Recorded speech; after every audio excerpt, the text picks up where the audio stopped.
Irmãos, é muito bom estar aqui outra vez para continuarmos a nossa série de estudos sobre marcas do verdadeiro, do genuíno discipulado cristão. Na semana passada, nós vimos a primeira parte do tema. Nós vimos o problema da relação dos discípulos de Cristo com o mundo, com aquilo com que devem ser inconformados, não se ajustar ao padrão, ao molde do mundo. Vimos a rejeição do mundo ou a ausência dele, seria o escapismo ou absentismo, em que ou vamos para conventos, para mosteiros, ou então vamos para comunidades fechadas, vamos comprar uma área grande em Mato Grosso e mudar-nos para lá, para não termos contato com a sociedade pecaminosa. Essa é uma postura, como os Amish, não é? Os Amish nos Estados Unidos, tendo uma vida completamente à parte. Jesus não diz que deve ser assim. Ele disse: eu não quero que os tires do mundo, mas que os livres do mal, os livres do maligno. Porque é a nossa presença no mundo que pode influenciar o mundo, influenciar as pessoas e abençoar o mundo. A segunda posição é da identificação acrítica com o mundo. Você se identifica e acha que está tudo certo. E faz tudo que os outros fazem. Não há uma diferença crítica. E há uma participação crítica no mundo, mas não do mundo.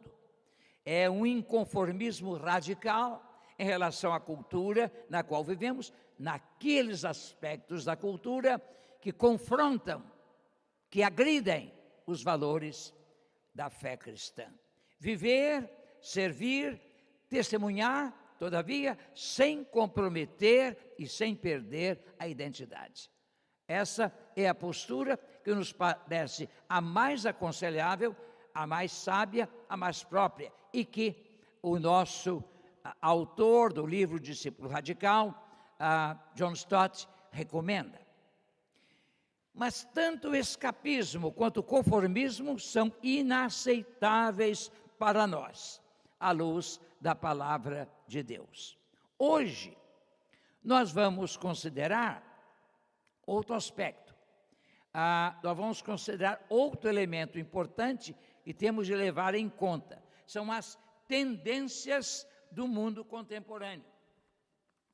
Para onde o mundo está indo? E o que está acontecendo na sociedade? O primeiro desafio que nós encontramos hoje no mundo, seja no Brasil, seja na China, seja na Europa, é o desafio do pluralismo. Todo ismo, dizem os que defendem esse pluralismo como normal, todo ismo, toda religião, todas as crenças, todos os líderes religiosos e fundadores de religião são importantes. Devemos respeitar todos, conviver com todos, está tudo bem. Bem, se você defende essa posição, então Jesus é igual a Maomé, é igual a outros. Então não há uma superioridade de Jesus sobre os outros. O desafio do pluralismo tem se enfrentado primeiro com humildade. Nós não vamos afirmar a nossa diferença agressivamente. Vamos ser humildes e mostrar que somos diferentes. Não precisamos dizer que somos, vamos viver como tais. É a nossa vida que vai ser o grande testemunho. Sem qualquer indício de superioridade pessoal. Eu não sou melhor do que você. Eu sou muito feliz com Jesus. E tenho certeza que você será também. Isso sim, você não é superior, você é abençoado. Quando o crente diz que é salvo, ele não quer dizer que é melhor do que os outros. É pela graça, eu não mereço. eu mereço as penas eternas, eu mereço ir para o inferno, eu sou pecador, mas a graça de Jesus me alcançou. Eu ando com Jesus e vou para o céu, quando fechar os olhos para esta vida. Mas sem esse indício de superioridade pessoal, mas afirmando a singularidade e a perfeição de Jesus.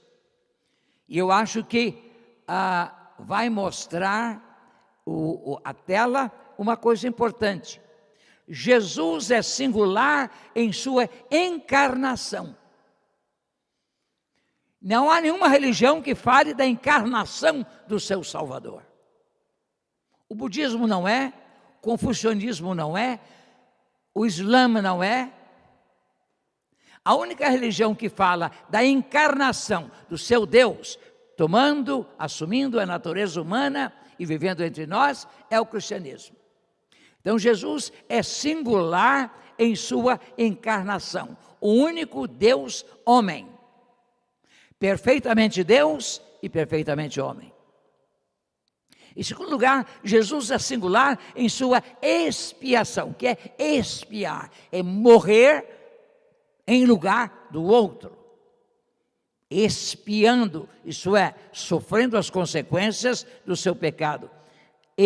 Só ele morreu pelos pecados do mundo. Maomé não morreu. E outros líderes religiosos, Confúcio não morreu. Buda não morreu. Jesus morreu. E a sua morte foi vicária, não foi morte de um mártir. O que é um mártir? É alguém que é levado à morte, obrigado a morrer por sua fé.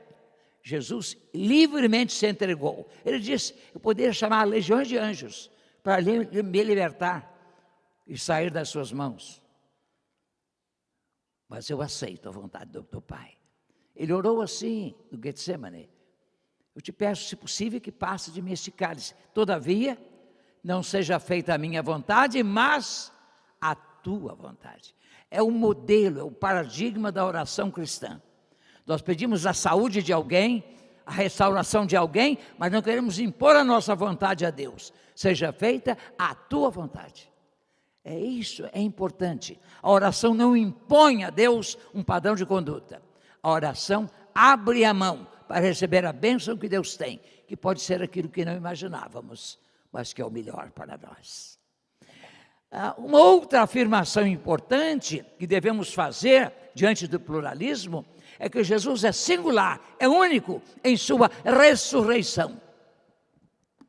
Quem ressurgiu, quem morreu e voltou à vida, e com muitas testemunhas subiu aos céus. Só Jesus. Buda não subiu, Maomé não subiu, embora haja tradição no Islã de que ele teria subido, etc. Mas Jesus é o único que subiu aos céus. Ele ressurgiu e subiu aos céus. Então, Jesus é singular. Ele é singularmente competente para salvar os pecadores. Jesus é o único. Por isso que a campanha de evangelização diz: Jesus é a única esperança. Não é a esperança. Não é a melhor esperança. É a única esperança. Então, essa é a nossa mensagem. Mas existe um outro desafio. O desafio do materialismo. O que é materialismo? O materialismo não consiste apenas em aceitar a realidade do mundo material. Nós a aceitamos. E temos consciência de que a matéria é criação de Deus. E nós somos responsáveis por preservar, por manter em ordem o mundo material. Agora, Deus não se identifica com a matéria, isso seria panteísmo. Deus está acima da matéria, mas quer que cuidemos do mundo material. Que cuidemos do ar, que cuidemos das florestas, que cuidemos dos rios, que cuidemos dos mares, que cuidemos do mundo, que Ele nos entregou como cosmos, isto é, como beleza, como organização, como ordem. E nós, pela nossa insanidade, nós transformamos num caos. Estejam certos que esses fenômenos todos estão ocorrendo aí, essa desordem climática, isso é fruto humano, de nossa errônea mordomia da natureza. Bem, o materialismo, no entanto, é concepção filosófica e que chega às raias de fé religiosa. E como concepção filosófica, afirma ser tudo matéria ou derivado dela. Não existe espiritualidade, não existe espírito, não existe uma entidade espiritual. E só é valioso o material, o tangível, aquilo que a gente pode tocar, suscetível de experimentação. É isso que ensina o materialismo. Mas materialismo é também preocupação desmedida, desmesurável, com as coisas materiais, com os valores materiais, o que pode abafar nossa vida espiritual. A própria teologia da prosperidade cai na rede do exacerbado materialismo. E gente que propaga a teologia da prosperidade está bem pertinho de nós, algumas centenas de metros. Quando lá pedem a bênção, para contar a bênção é só material. Já repararam? Estava desempregado, fui empregado. Não tinha carro, agora tenho um carro zero, tenho 3. Eu tenho uma empresa, sou empresário agora. Ninguém conta, meu filho era drogado, era perdido e agora se converteu. Eu estava perdido e fui achado por Jesus. Não é isso. Eles não se preocupam com bênçãos espirituais. Isso é materialismo. A preocupação com a matéria, com as coisas. O sujeito pode ter 20 automóveis, 50 apartamentos, vai morrer, vai deixar tudo. E tudo no dia do juízo vai se transformar em pó. Então, viver em função das coisas não é da sabedoria de alguém que quer fazer a vontade de Deus. Mas existe o materialismo prático. Há muito crente que diz que não aceita o materialismo, mas vive dominado pelo materialismo. Quando compra uma casa nova no litoral norte, e vai para lá, eu vou e volto segunda-feira. Só que às vezes não volta, né? Estão presos lá, só se vierem de helicóptero. Há muita gente que valoriza as coisas como se fossem infinitas. A infinitização do finito é idolatria. E há muito crente materialista, há muito crente idólatra. E a Bíblia manda odiar a idolatria. Não é assim?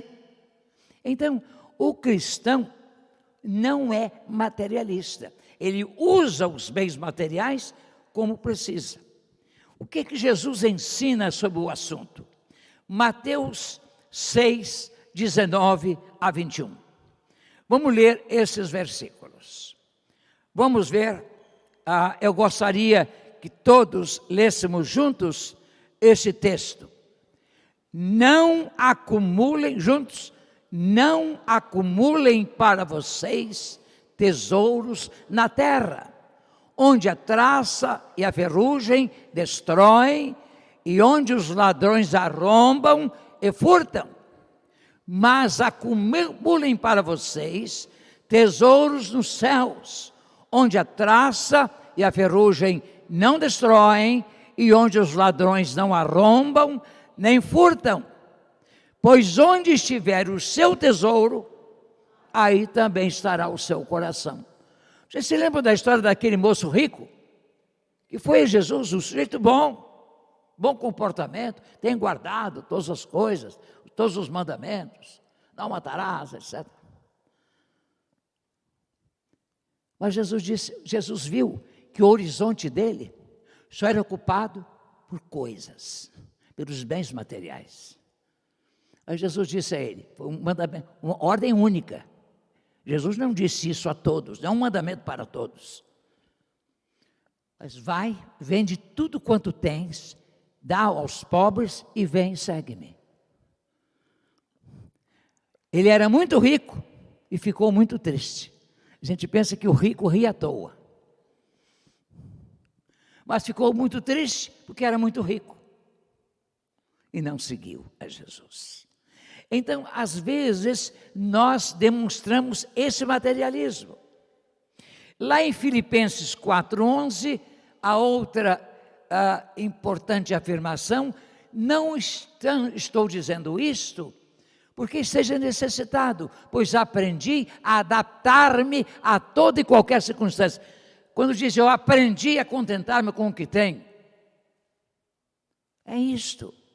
Você sabe estar em dificuldade, como sabe ter fartura. Você consegue viver, Paulo conseguia. Vocês vejam, a única igreja que mandava ajuda financeira para Paulo era a igreja de que cidade? Hein? De Corinto? De Roma? De Tessalônica? De Colossos? De Heliópolis? Não, a igreja de Filipos. Interessante que Paulo diz a respeito da igreja de Filipos: vós sois a minha alegria e glória, porque desde o começo cooperastes, continuais cooperando, e eu tenho certeza que aquele que começou em vós uma boa obra, a aperfeiçoará, levará à plenitude.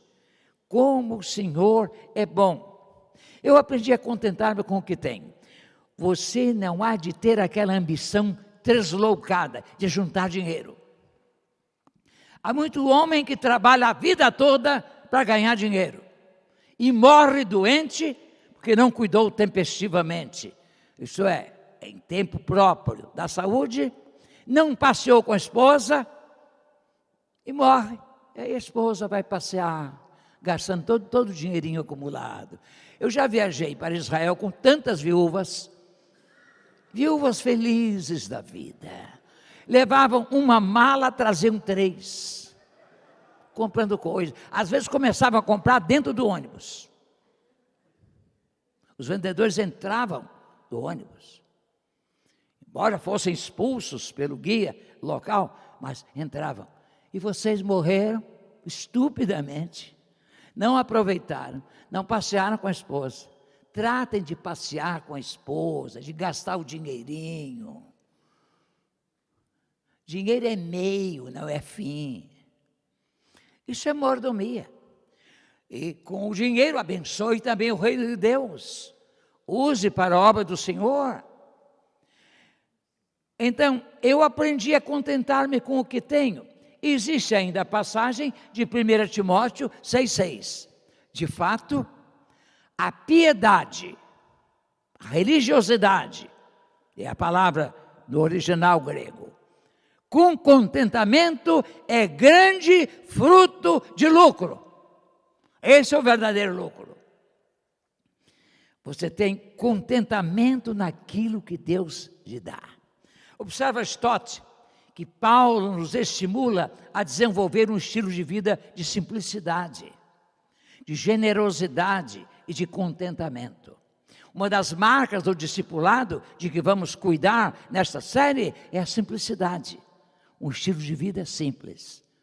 Nós temos coisa demais, roupa demais, sapatos demais, espaço demais. Podemos morar em menor espaço. Vamos passar adiante. Tanta gente que precisa. As mulheres americanas têm uma filosofia. Se elas passarem 1 ano sem usar um vestido, elas passam adiante o vestido.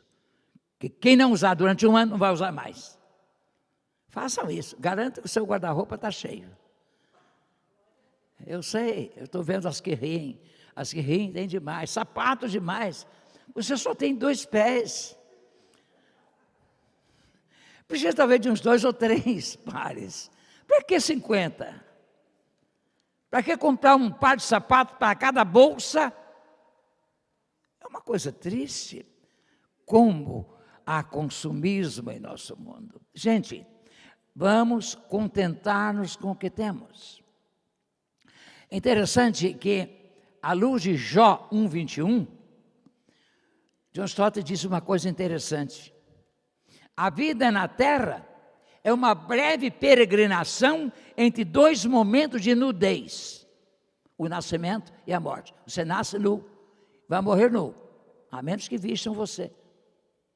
Como vestiram o pastor Ari Veloso, ele pediu antes, quando sabia que ia morrer, uma gravata de porquinho, um terno verde, uma camisa branca, que ele era palmeirense doente.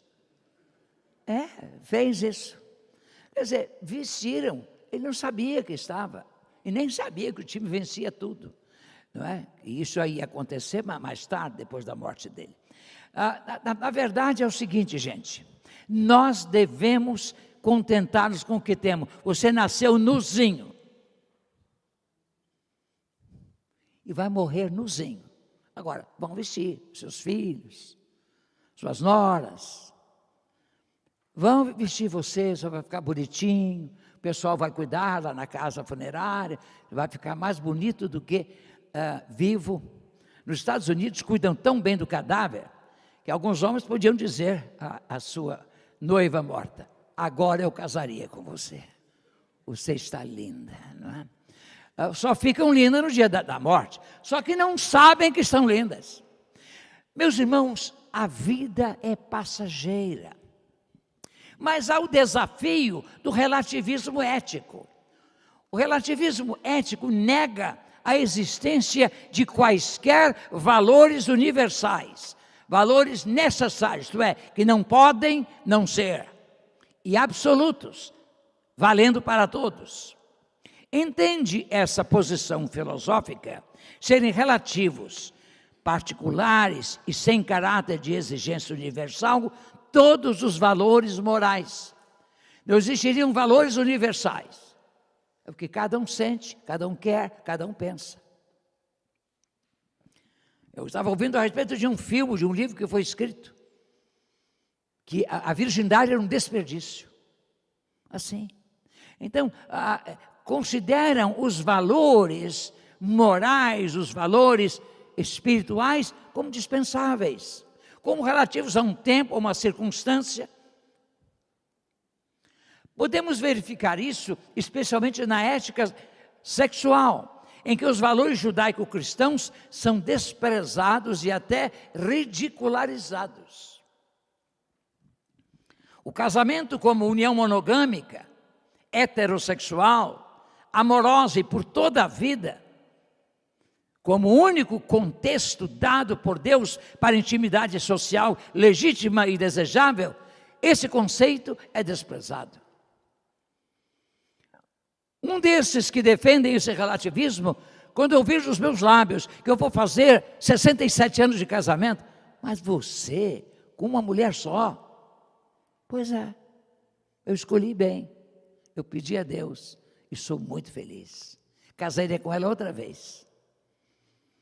Então, Deus é assim, Deus quer a nossa felicidade, mas os valores estão sendo varridos hoje. Ora, o discípulo genuíno, radical e realmente comprometido com Jesus, crê no que afirmam as Escrituras.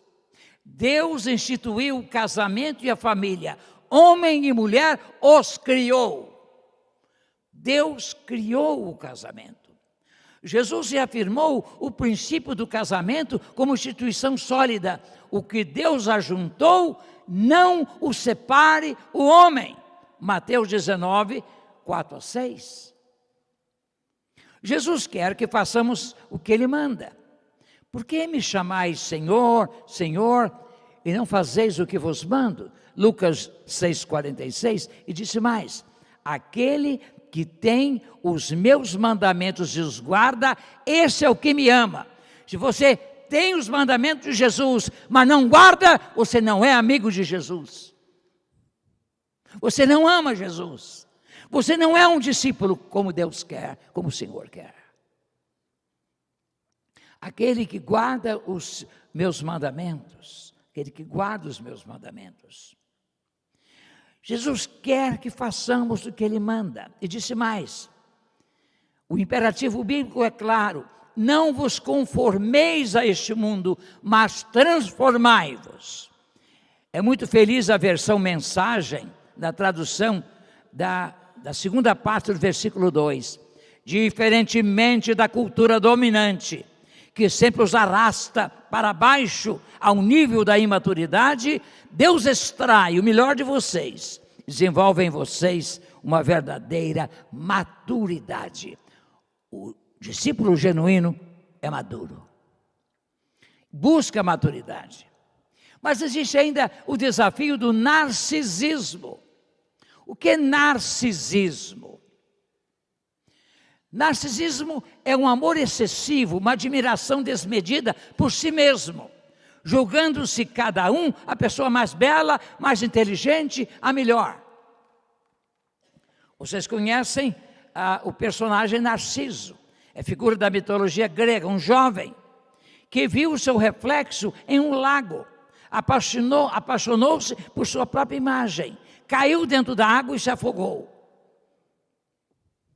É o que lembra John Stott, no seu livro O Discípulo Radical. Ora, meus irmãos, na década de 70, o narcisismo se expressou no movimento do potencial humano. O homem tem um grande potencial que tem de desenvolver-se. O homem será parecido com Deus, com ênfase na autorrealização. Você que realiza o seu destino, o seu futuro. Nos anos 80 e 90, o movimento da nova era bateu na mesma tecla, do valor seu, pessoal, valorize-se. Já a tônica hoje é, você tem de amar a si mesmo, tem de valorizar a si mesmo, procurar sua felicidade, correr atrás de seus sonhos, fazer o que seu coração manda, o que os seus instintos levam a fazer. É o mundo em que vivemos. A exacerbação do amor próprio é, entretanto, um dos sinais dos últimos tempos. Vejam o que diz Paulo em 2 Timóteo 3, de 1 a 5. Eu peço que os irmãos da mídia, eu não pedi para reproduzirem, mas vejam lá, 2 Timóteo 3, de 1 a 5. Vejam esta passagem bíblica, que os nossos olhos nos ajudam a ler, os nossos ouvidos a ouvir. Então, empregamos dois sentidos. Quando empregamos mais de um sentido, a retenção do conhecimento é maior que quando empregamos um só.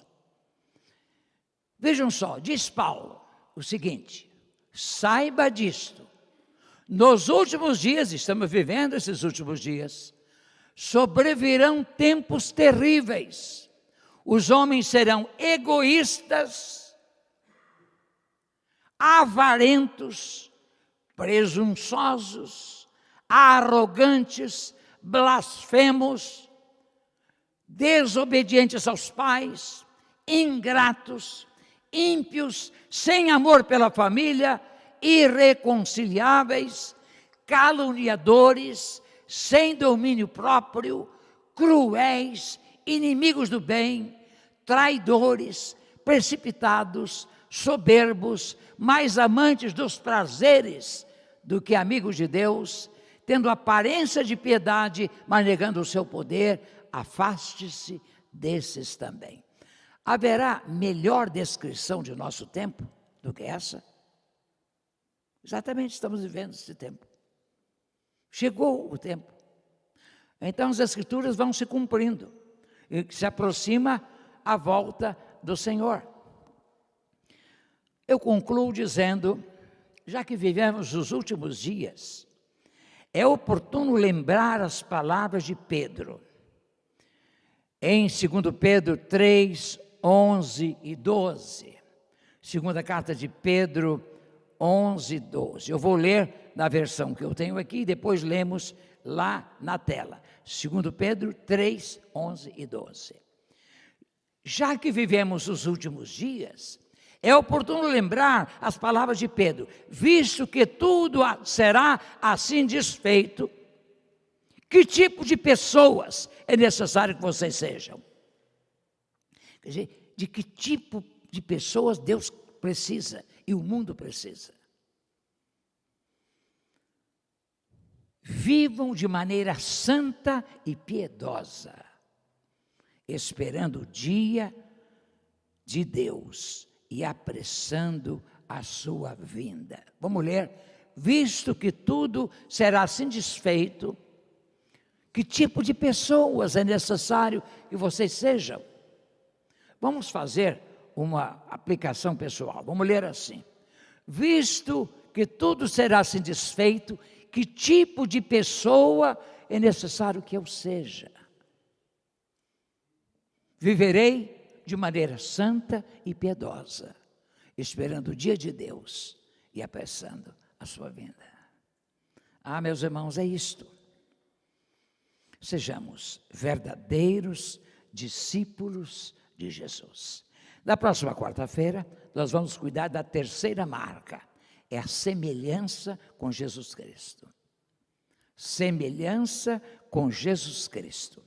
Estejam aqui, estejam conosco para continuarmos. Mas eu prometi, e tenho menos tempo, eu vou ficar dentro do tempo que o nosso presidente anunciou, vou ficar com os 10 minutos. Eu vou tratar primeiro do anjo do Senhor. A expressão anjo do Senhor, e o anjo do Senhor apareceu, o anjo do Senhor, é uma teofania ou uma cristofania. O que é uma teofania? A teofania é uma manifestação de Deus na Bíblia, tangível aos sentidos humanos. Os olhos podem perceber, e até o tato, porque alguma vez o anjo do Senhor se mostrou de carne e osso. É uma aparição visível de Deus no Antigo Testamento, muitas vezes, mas nem sempre, de forma humana. Algumas das teofanias são encontradas em passagens como Gênesis 12, 7 a 9. O Senhor apareceu a Abraão em sua chegada à terra que lhe prometera e a seus descendentes. O Senhor apareceu a ele. Foi uma teofania. Em Gênesis 18, 1 a 33, Abraão recebeu alguns visitantes, 2 anjos e Deus mesmo. Ele os convidou a entrar em sua tenda e ele e Sara receberam esses anjos.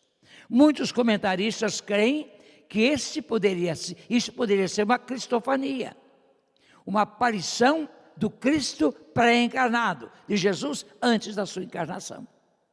Então seria uma cristofania. Essa aparição, segundo aqui, foi quando Deus tensionava destruir Sodoma e Gomorra. Ele disse: eu ocultarei ao Abraão que faça. Não posso fazer isso, porque Abraão vai criar seus filhos, etc. Meus irmãos, Deus apareceu a Abraão, e Abraão foi um instrumento de Deus, intercedendo por Ló, não é isso? E os anjos foram lá e tomaram Ló pela mão, e a esposa e os filhos. Os futuros genros não quiseram acompanhar, morreram. A mulher de Jó se transformou numa estátua de sal. As filhas de Jó cometeram incesto, relacionando-se com o pai. Foram mães de 2 que seriam pais de povos inimigos de Israel. Não é isso? Moabe e Amon é coisa muito séria. Deus apareceu a Moisés na forma de uma sarça ardente, dizendo-lhe exatamente o que ele queria que Moisés fizesse. Numa sarça, uma pequena árvore que se queimava, mas não se consumia. Deus estava dentro daquela sarça. Nós encontramos em Deuteronômio 31, 14 e 15, Deus aparecendo a Moisés e a Josué, na passagem de transferência, ou na transmissão da transferência de Moisés a Josué. Deus apareceu. Em Jó 38 a 42, Deus respondeu a Jó no meio da tempestade e falou a Jó pessoalmente. Frequentemente o termo glória de Deus reflete uma teofania, como em Êxodo 26, a coluna de nuvem tinha função semelhante. Uma introdução frequente de teofanias pode ser vista nas palavras o Senhor desceu, como em Gênesis 11:5, Êxodo 34:5, Números 11:25 e 12:5. Alguns comentadores da Bíblia creem que sempre que alguém recebia uma visita do anjo do Senhor, estava recebendo o Cristo pré-encarnado.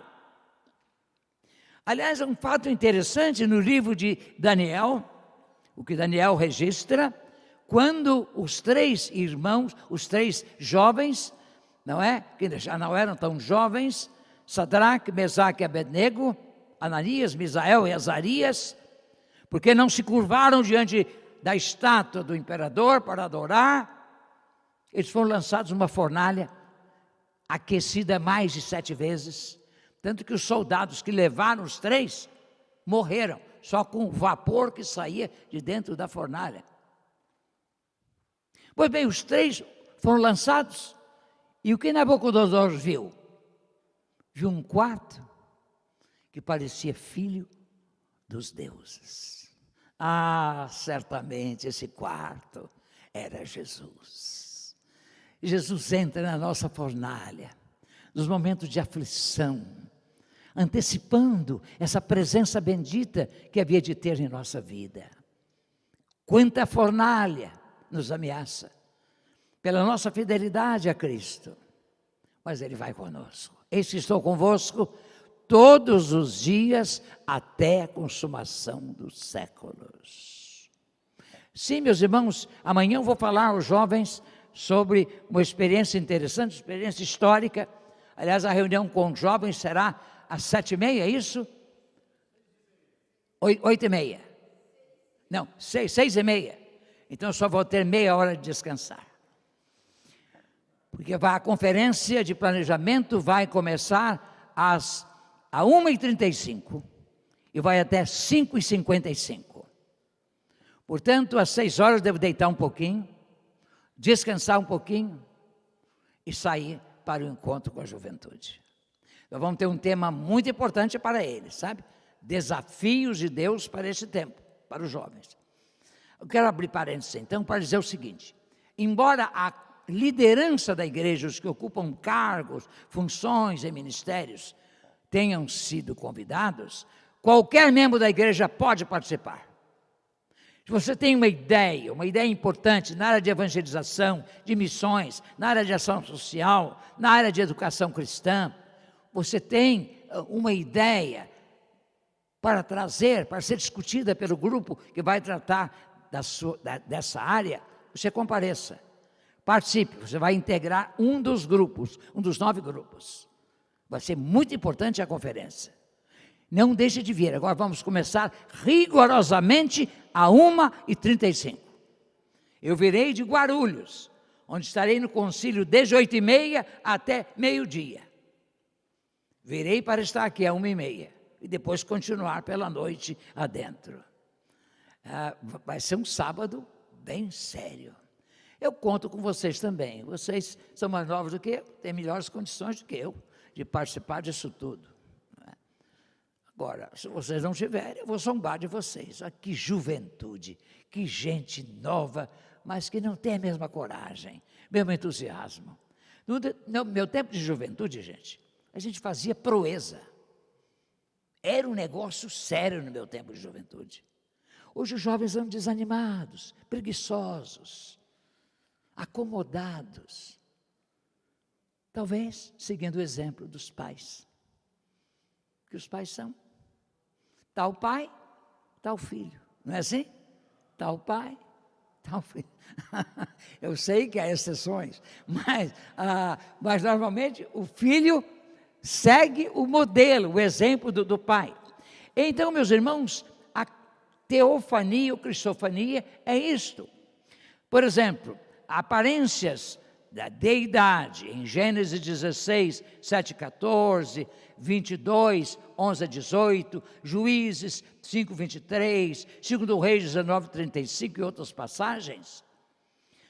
Há outros comentadores que creem que estas foram de fato angelofanias, quer Quer dizer, os anjos se tornando visíveis e às vezes tangíveis, ou aparências de anjos. Na verdade, Deus usa o instrumento que quer para revelar a sua vontade. Preciso terminar o endurecimento do coração de Faraó. Afinal de contas, vou fazer uma pergunta preliminar. Se vocês responderem, eu já não trato do assunto. Faraó endureceu o coração porque Deus o endureceu? Ou ele endureceu o coração porque quis manter o coração fechado e não queria que o povo de Israel saísse da escravidão do Egito? Qual é a sua hipótese? Faraó era bonzinho ou era mau? Mau. Havia 1.500.000 escravos no Egito que eram os judeus, que tinham de fazer tijolos, que tinham que trabalhar na construção, sem materiais, sem insumos que eram necessários para o seu trabalho. Eram tratados com violência, com maldade, porque o coração de Faraó era duro. Foram manifestados os primeiros sinais, e Faraó não permitiu que o povo saísse. Deus então fez com que ele mostrasse toda a sua maldade. Quando a Bíblia diz que Deus endureceu, significa que Deus permitiu que chegasse a maldade dele à expressão superlativa. É isso. Aquele que é mau, faça mais mal ainda. Aquele que é santo, torne-se mais santo ainda. Então, Deus permitiu que toda a maldade de Faraó se expressasse naquela conduta, porque o Egito merecia ser destruído. Mas aí, só foram os primogênitos. Só. Imagine esse só. Filho primeiro é tão querido, né? Que coisa. Às vezes é desobediente. A gente gosta dele assim mesmo. Filho a gente gosta de qualquer jeito. Já repararam?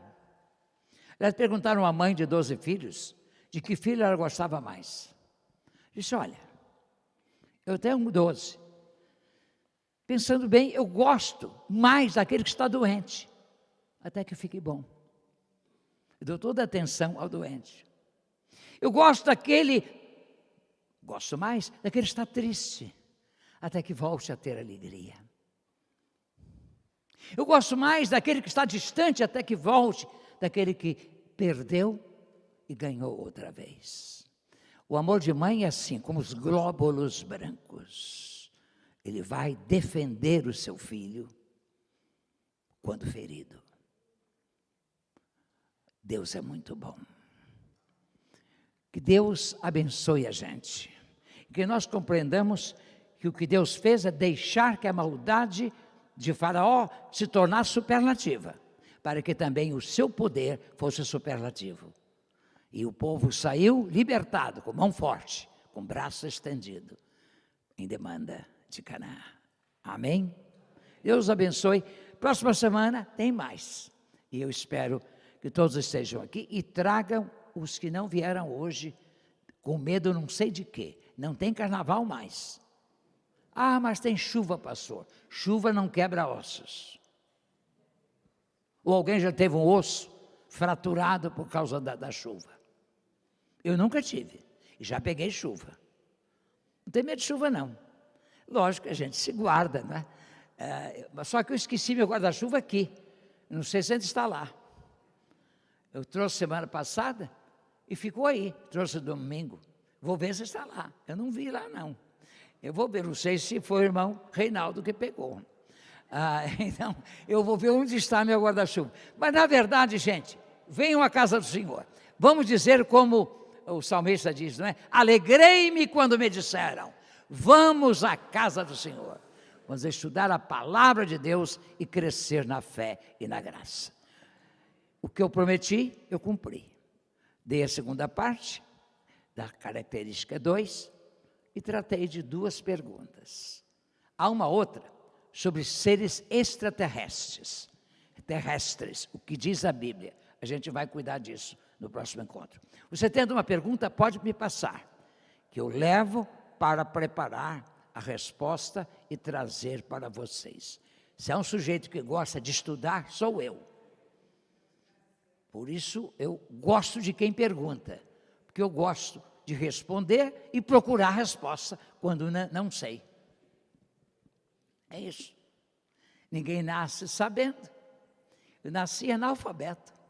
E Deus vai permitindo que a gente cresça no conhecimento e na graça. Nós vamos orar, encerrando o nosso encontro, e pedindo que Deus nos leve em paz e segurança para nossas casas. Senhor, nós te agradecemos por esse momento precioso, desde as 19h30, quando nos reunimos para esse culto, para estudar a Tua Palavra.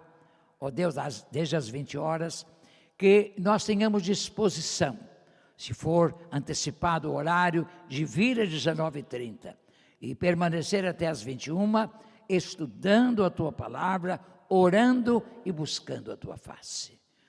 Dá-nos a Tua bênção, leva-nos em paz e segurança para os nossos lares, porque nós oramos do santo e bendito nome de Jesus. Amém.